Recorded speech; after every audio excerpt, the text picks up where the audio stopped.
شنبه و یک شنبه باید با زن خود خانه‌داری نکنید. التماس جواب درستش را گویید. اگر مخلص من باشی در این با من چند بار پیشتر هم گفته بودم. همین غریمی چی هنر نداری خودت همین گپ هر ملا رو من گفتم او همسری خودت از چیکار داری های ملا در تو چهارشنبه میکنی پنجشنبه یک خلاده مگه شب جمعه خوشش نمیاد به فرای خوان هر شب یک شنبه میکنه باید درست نیست. این گپ خطا است دادر عزیز. باور کنید اسلام در این گپ ها نیست.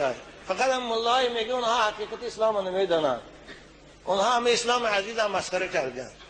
رسول اکرم صلی الله علیه و سلم پرسیدند که ماذا یحل لی من امرأتی. پیغمبر بزرگواران همسری من برای من کجاش حلال است؟ حضرت همه جاش برای تو حلال است گفتند. هر وقتی که میخوای خودش خانه‌داری کن برای تو حلال است گفتند. ببینید همه جاش برای تو حلال است گفتند. همه جاش فهمیده؟ یا خیلی همینا ساده اند. با میره گشت میپرسم بابا شد هم خیلی کنیم چی میشه؟ آه خودی خودت کردن که چی میشه؟ آیا سادی بند نشه واقعی اصل 21 شدی دادن؟ بابا کافر ما رو میخندن مسلمان ها حقی موندن گفتن.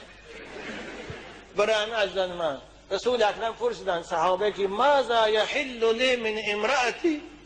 از همسری من براش کجاش حلال است برای من؟ از همه جاش برای تو حلال است. هر کاری میکنی حلال است الا النکاح مگر همخوابگی در حالت حیض. حالت حیض گفتن همخوابگی یعنی علاقه جنسی کردن برای تو حرام است. نکاح مراد از حیض است.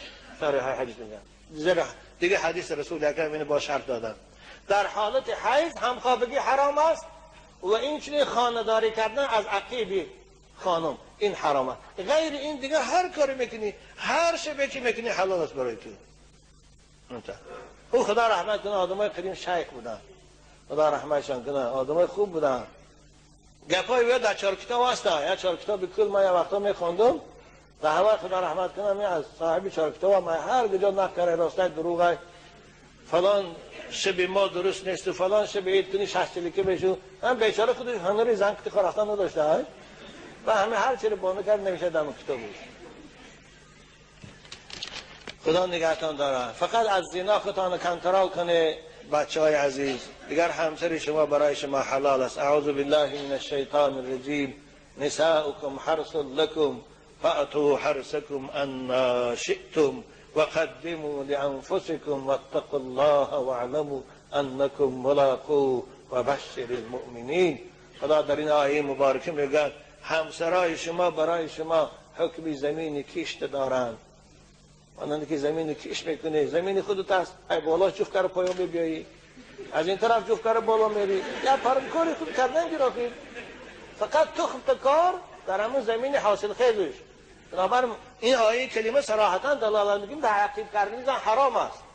برای تخم باید در جای کاری که حاصل کرده خیر امتاز.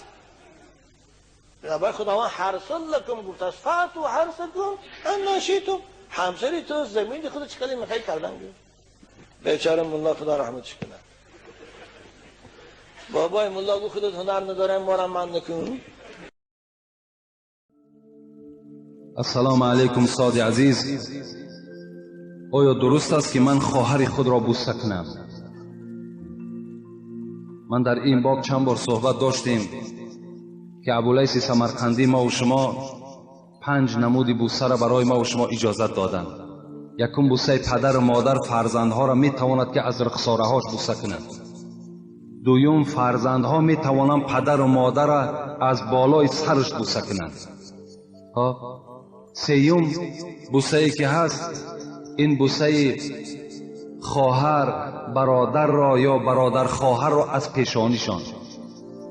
چهارم بوسه این دست عالم یا دست پادشاه عادل. پنجم بوسه این بوسه مرد زن را از دهانش میتواند که زنی حلالی خودش را از دهانش بوسه کند. این 5 نمود بوسه است. میتونین از اینها استفاده کنین. دیگر غیر اینها دیگر زایل هایی که بوسه ها هستند از اونها استفاده